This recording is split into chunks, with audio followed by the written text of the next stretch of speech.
বাধ্য ছাত্ৰজন কি কলি তই? তেতিয়াহ'লে ছাৰ আজি মই স্কুললৈ নগ'লো ছাৰে মোক কি ক'ব ক'ব আৰু। ছাৰ ছাৰো ছাৰ কোনো ছাৰ মই আপোনাৰ মৰমৰ বাধ্য ছাত্ৰজন আকৌ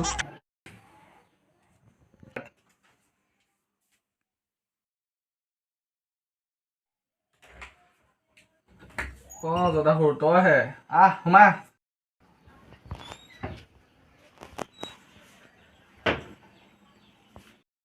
আহিলি বহ ইয়াত বহি থাক। ছাৰ বহিছোঁ দেই। তই স্কুল কেলৈ নাহিলি আজি হা?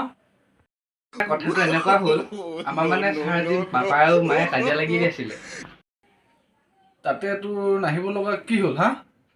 মানে ছাৰ মোৰ স্কুলৰ এপাত জোতা পাপাৰ হাতত আৰু এপাত জোতা মাৰ হাতত। মই এতিয়াতো স্কুললৈ আহিব নোৱাৰিম ন।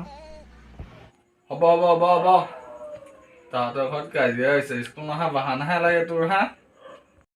তোক মই প্ৰশ্ন এটা সুধিছোঁ উত্তৰটো দে তই ভালে ভালে। তেতিয়াহ'লে ছাৰ কি প্ৰশ্ন সোধেনো আপুনি?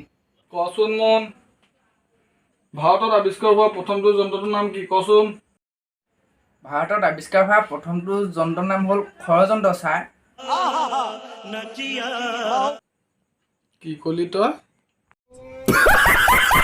হয় ছাৰ ই মহাভাৰতৰ যুদ্ধতকৈও পুৰণি আৰু কোনো মেৰামতি নকৰাকৈ আজিলৈকে চলি আছে ছাৰ। জধা মূৰ্খ